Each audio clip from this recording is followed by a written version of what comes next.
Innal hamdalillah nahmaduhu wa nasta'inuhu wa nastaghfiruh wa na'udzu billahi min syururi anfusina wa min sayyiati a'malina may yahdihillahu fala mudhillalah wa may yudlil fala hadiyalah wa asyhadu an la ilaha illallah wahdahu la syarikalah wa asyhadu anna Muhammadan abduhu wa rasuluh. Allahumma salli ala Muhammad wa ala ali Muhammad. A'udzu billahi minasy syaithanir rajim. Ya ayyuhalladzina amanu taqullaha haqqa tuqatih wa la tamutunna illa wa antum muslimun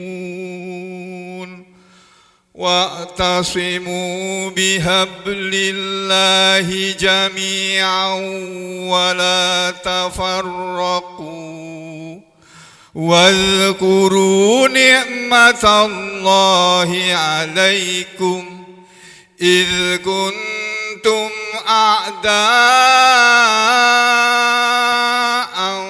فألف بين قلوبكم فأصبحتم بنعمته إخوانا وكنتم على شفا حفرة من النار فأنقذكم منها كذلك يبين الله لكم آياته لعلكم تهتدون. أما بعد أيها المسلمون أوصيكم ونفسي بتقوى الله كما قال تعالى في كتابه العزيز يا أيها الناس اتقوا ربكم الذي خلقكم من نفس واحدة وخلق منها زوجها وبث منهما رجالا كثيرا ونساء واتقوا الله الذي تساءلون به والأرحام إن الله كان عليكم رقيبا وقال يا أيها الذين آمنوا اتقوا الله وقولوا قولا سديدا يصلح لكم أعمالكم ويغفر لكم ذنوبكم ومن يطع الله ورسوله فقد فاز فوزا عظيما. Ma'asyiral muslimin rahimakumullah. Allahu akbar, Allahu akbar, Allahu akbar. Allahu akbar, Allahu akbar, Allahu akbar. Allahu akbar walillahil hamd. Begitulah pakikan takbir yang dikumandangkan oleh segenap muslimin di seluruh dunia. Dimulai dari kemarin sore di Padang Arafah, di mana saudara-saudara kita yang sedang menunaikan ibadah haji, mereka kemarin seluruh dunia tahu bahwa kemarin adalah hari Arafah. Kemarin saudara kita yang pergi berhaji, mereka sedang mengadakan rukun haji, yaitu amalan yang paling utama dalam haji, wukuf di Arafah, yang dimulai dari tergelincirnya matahari, sebelum tergelincirnya matahari sampai kepada tergelincirnya matahari di waktu asar. Kemudian dilanjutkan dengan pakikan takbir yang digemakan dari sana dan sampai ke seluruh dunia. Saudara sekalian, kalau Rasulullah SAW mengajarkan kepada kita puasa Arafah, beliau mengatakan saumu yaumi Arafah kafaros sanatain. Puasa hari Arafah, yakni puasa di saat saudara-saudara kita sedang menunaikan wukuf di Arafah yang bertepatan dengan tanggal 9 Dzulhijjah setiap tahunnya, maka puasa Arafah yang hanya dilakukan sehari saja, kata Rasulullah SAW, bisa menghapus dosa 2 tahun. Beliau mengatakan kafaros sanataini, puasa Arafah itu menghapus dosa selama 2 tahun, baqiyatan wa mustaqbilatan, 1 tahun yang lalu bahkan ditambah dengan dosa-dosa kecil 1 tahun yang akan datang. Jadi saudara sekalian, apa yang kita lakukan kemarin sudah benar sesuai dengan petunjuk Rasulullah SAW.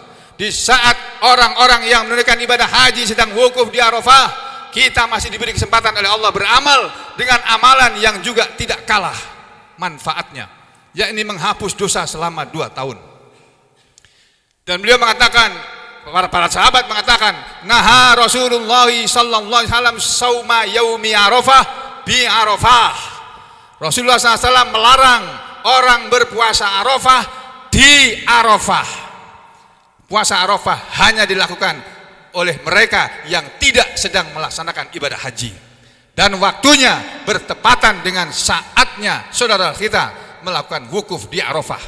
Terlepas dari perbedaan pendapat antara tanggal 1 atau tanggal 9 Dzulhijjah jatuh pada hari apa di negeri kita yang kita cintai ini, tapi kita semuanya yakin bahwa waktu Indonesia, baik bagian timur, bagian barat, bagian tengah, adalah lebih dahulu daripada waktu Mekah, 4 jam kira-kira lebih dahulu. Jadi kalau saudara kita di sana sudah wukuf, di sini tentu waktunya sama dengan saat saudara kita wukuf di sana.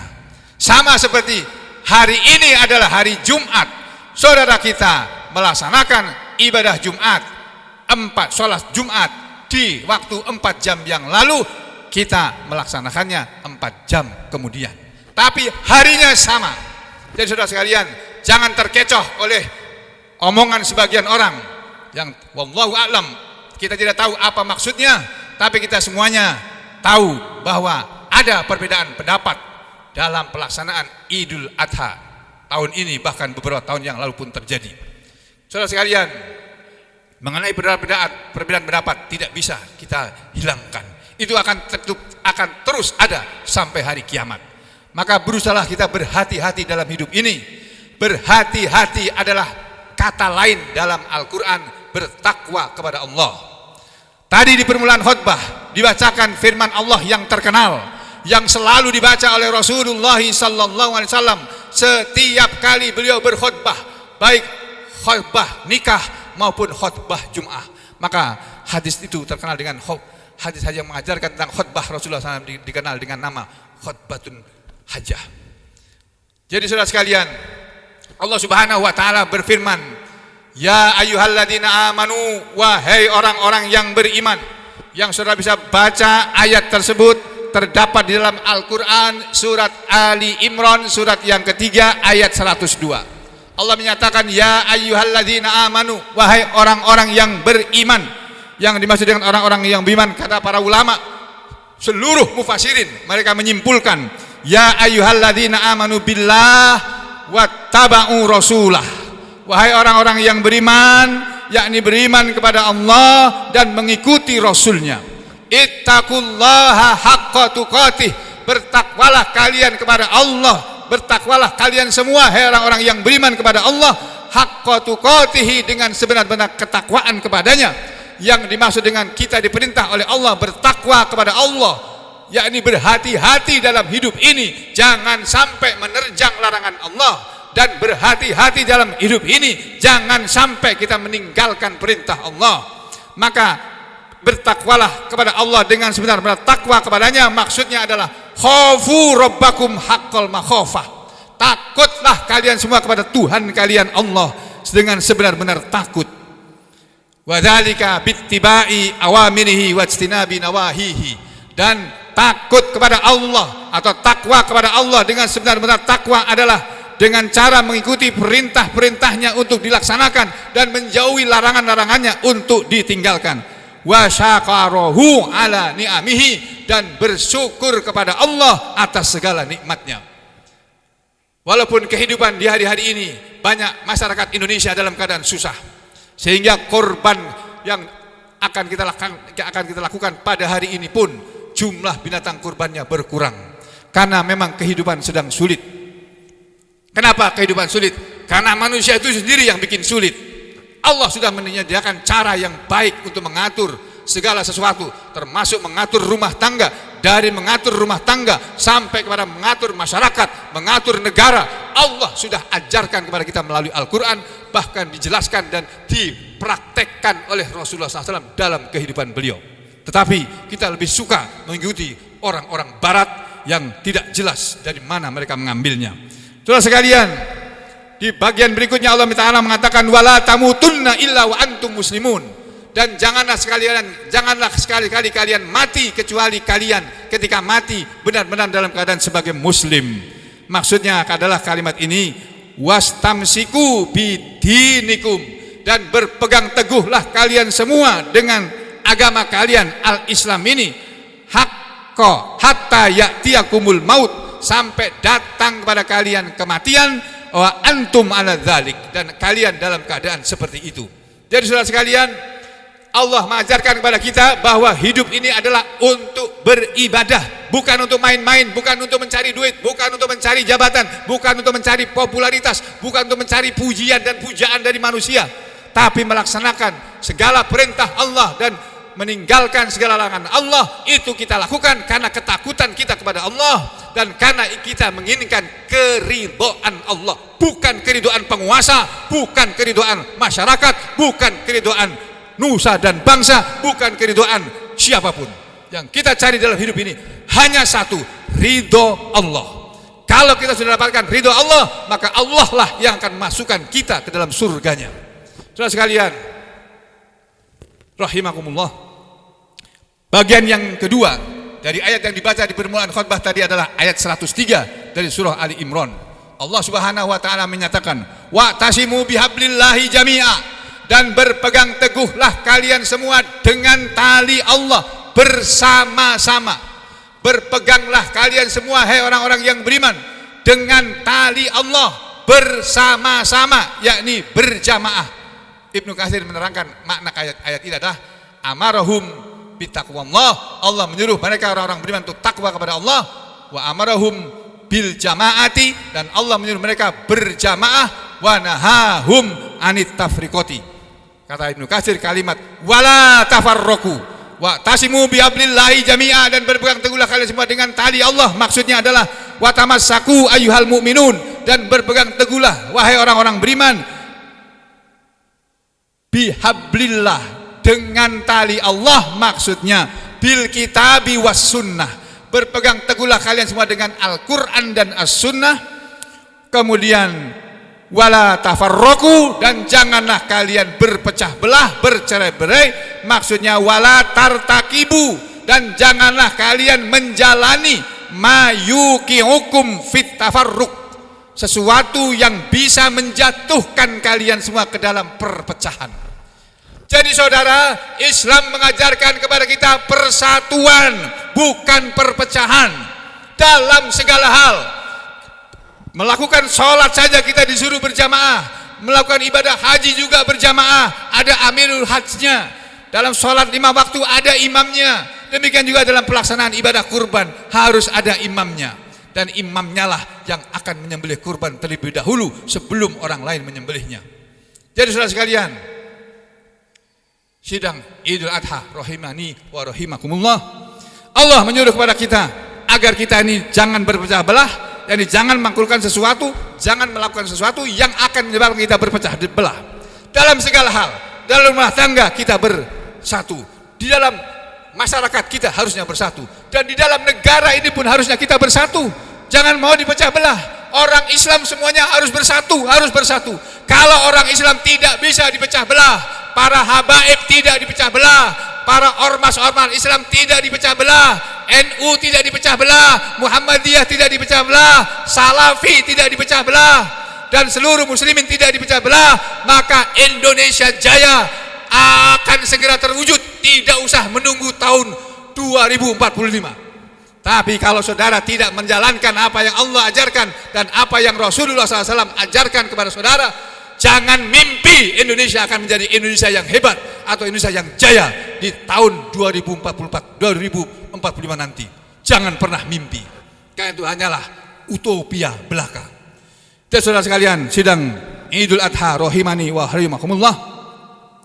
Ayat selanjutnya, kalimat selanjutnya berbunyi, wadhkuru ni'matallahi 'alaikum id kuntum a'da'an fa'alafa baina qulubikum fa asbahtum bi ni'mati ikhwana. Dan ingatlah kalian kepada nikmat Allah yang Allah sudah berikan kepada kalian ketika kalian dulu dalam keadaan bermusuh-musuhan, sebagaimana di zaman Nabi dulu suku Aus dan suku Khosraj, dua suku besar yang ada di Madinah sebelum Islam, mereka selalu perang setiap tahun, setiap waktu, bahkan setiap tahun selalu terjadi perang antar suku. Tapi setelah mereka menerima Islam yang diajarkan oleh Nabi Muhammad SAW, maka perperangan antar suku itu pun berhenti dengan sendirinya.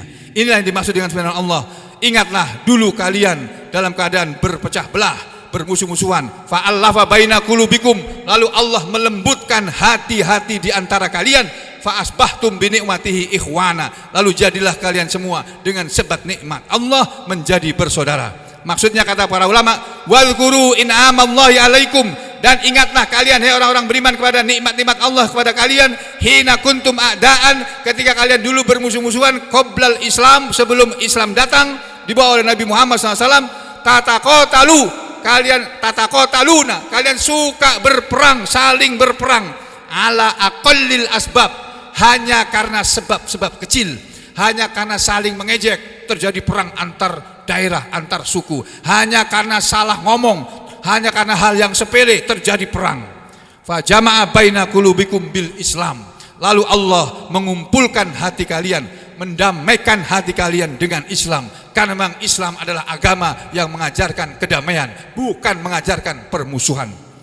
Kemudian fasirtum bifadlihi ikhwanan, maka jadilah kalian dengan sebab Islam itu bersaudara fiddin, bersaudara dalam agama, mutarahimin, kalian menjadi orang-orang yang saling berkasih sayang, mutanasihin, kalian menjadi orang-orang yang saling memberi nasihat di antara sesamanya. Wa kuntum ala syafa hufratin minan nar fa anqadakum minha, dan dulu kalian berada di tepi jurang dari neraka ketika kalian bermusuh-musuhan, lalu Allah menyelamatkan kalian darinya. Jadi saudara, ayat ini mengajarkan kalau umat Islam, kalau orang Islam bermusuh-musuhan, berpecah belah, sesungguhnya kata Allah, keadaan muslimin yang berpecah belah ini adalah keadaan di mana muslimin berada di ujung, di tempat yang paling tinggi. Kata ulama, wa kuntum qabla dzalika, dan kalian sebelum itu, sebelum masuk Islam, musyrifina ala dukhulin nar, kalian berada sebagai orang-orang yang tinggi tempatnya untuk masuk ke dalam neraka bikufrikum, karena kekafiran kalian sendiri. Fa anjakumullahu minha, maka Allah menyelamatkan kalian darinya bil Islam, dengan Islam, wa hadakum lil iman, dan Allah menunjuk kalian semuanya kepada iman. Jadi saudara sekalian, pesan penting untuk Idul Adha tahun ini adalah, marilah kita semuanya bersatu. Bersatulah umat Islam di Indonesia di dalam segala hal, termasuk di dalam pemilihan presiden yang akan datang. Umat Islam jangan mau dipecah belah. Kita pilih pemimpin yang memang patut dijadikan sebagai pemimpin, yang mempunyai akal yang cerdas, akhlak yang baik, yang tidak dikenal sebagai pembohong, yang tidak dikenal dengan sebagai orang yang tercela perbuatannya, yang berilmu, yang takut kepada Allah, masih takut kepada Allah, masih mau memperhatikan ajaran agama Allah. Pilihlah pemimpin yang seperti itu, siapapun dia orangnya. Saudara sekalian, sidang Idul Adha rahimani wa rahimakumullah, marilah dalam kesempatan yang baik ini kita laksanakan perintah Rasulullah SAW. Kalau perintah Allah sudah jelas, kita menjalankan ibadah haji bagi yang haji, dan yang tidak berhaji menyelenggarakan ibadah penyembelihan binatang kurban. Ketahuilah saudara sekalian, Rasulullah SAW menyatakan dalam banyak hadis, antara lain beliau mengatakan, ma'amila ibnu Adam yauman nahri amalan ahabba ilallah min hiraqati damin. Tidaklah beramal anak Adam, tidak ada amalan manusia yauman nahri, pada hari idul kurban, pada hari penyembelihan kurban, amalan, sesuatu amalan yang ahabba ilallah, lebih disukai kepada Allah, paling disukai oleh Allah, min hiraqati damin, daripada mengalirkan darah. Jadi menyembelih binatang kurban pada hari ini dan 3 hari sesudah hari ini, yaitu pada hari-hari tasyrik, adalah ibadah yang paling utama. Kemudian saudara sekalian, dulu Rasulullah SAW pernah ditanya oleh sahabat, ya Rasulullah, Ma hadhil adhahi, wahai Rasulullah, apa sih yang dia maksud dengan ibadah kurban ini? Untuk apa ibadah kurban ini? Beliau menjawab, ibadah kurban adalah sunnatu abikum Ibrahim. Ini adalah sunnah nenek moyang kalian, Nabi Ibrahim alaihissalam. Mereka para sahabat bertanya, malana minha, apa yang kami dapat dari binatang kurban, dari kurban yang kami laksanakan ini Rasulullah? Rasul menjawab, bikulli sya'ratin minas sufuf hasanah. Dengan satu bulu dari setiap bulu, jumlah bulu yang ada pada binatang kurban itu, engkau mendapat satu kebaikan. Jadi kalau saudara berkorban 1 ekor kambing atau 2 ekor kambing, tolong sebelum disembelih dihitung dulu bulunya ada berapa. Itulah kebaikan yang akan saudara dapatkan ketika saudara mengalirkan darah binatang kurban tadi. Lalu beliau mengatakan, man wajada sa'atan, barang siapa mendapatkan kelonggaran harta, falam yudohi, lalu dia tidak mau menyembelih kurban, fala yaqrabanna musallana, maka janganlah dia mendekati tempat sholat id kami. Kata Rasulullah begitu. Jadi saudara sekalian, kalau hari ini saudara belum bisa membeli binatang kurban, masih ada 3 hari lagi. Saudara bisa kumpulkan uang lagi. Harusnya seperti itu sejak awal tahun, kumpulkan uang sedikit-sedikit, supaya nanti 1 tahun kemudian uang yang aku kumpulkan ini akan bisa untuk membeli 1 ekor kambing. Usahakan dengan segala upaya. Seperti saudara nabung untuk beli HP. Ada HP harganya 3.500.000, ada HP harganya 4 juta. Saudara bisa beli HP. Kenapa beli kambing nggak bisa? Padahal beli kambing manfaatnya sampai di akhirat sana. Beli HP manfaatnya hanya di dunia saja, tapi juga bisa mencelakakan kita masuk ke dalam neraka kalau kita salah menggunakan HP. Mudah-mudahan Allah memberi kepada kita semuanya kelonggaran harta, kelonggaran rezeki, sehingga kita masih bisa melaksanakan penyembelihan kurban pada 3 hari berikutnya nanti. Aqulu qauli hadza astaghfirullah li wa lakum. Ayuhan nisa, ibu-ibu jamaah salat Idul Adha rahimakunallah. Semoga Allah membelas kasihani ibu-ibu semuanya. Ibu-ibu sekalian, kita sudah sama-sama tahu bahwa kita semua diciptakan oleh Allah untuk beribadah kepada Allah. Jadi kalau ibu ditakdirkan oleh Allah menjadi seorang ibu, jadikanlah profesi seorang ibu yang disandangnya untuk beribadah kepada Allah, mengabdi kepada Allah. Kita gunakan segenap kemampuan yang ada, yang Allah berikan kepada ibu-ibu semuanya, untuk berbuat baik di tengah-tengah keluarganya. Ketika memasakkan masakan untuk suaminya, niatkanlah sebagai ibadah, maka akan dihargai oleh Allah dengan pahala. Ketika mengurus anak-anaknya, dari kecil, dari bayi sampai remaja sampai dewasa, sampai lulus pendidikan, yang gelar pendidikan tadi, jenjang pendidikan tadi bermacam-macam, semua jasa ibu dihargai oleh Allah. Manakala ketika menyekolahkan anaknya, niatnya adalah agar anak-anak kita menjadi anak-anak yang soleh, bukan menjadi anak yang pintar.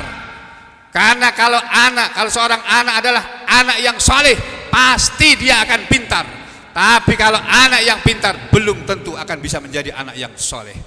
Jadi ibu-ibu sekalian, makanya ingatlah firman Allah dalam surah Al-Hujurat, yang dimana Allah Subhanahu Wa Taala berfirman, A'udzubillahi minasyaitonirrajim.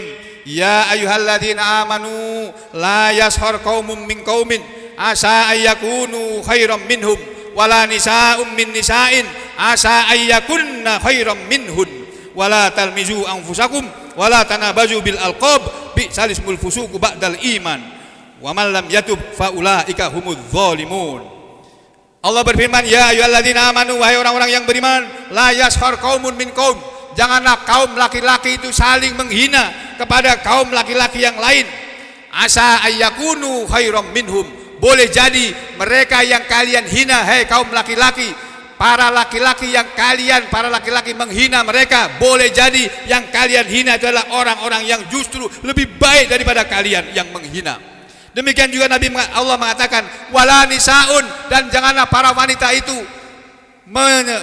Janganlah para wanita itu mengolok-olok, menghina, membuli, mengejek min nisain kepada wanita-wanita yang lain.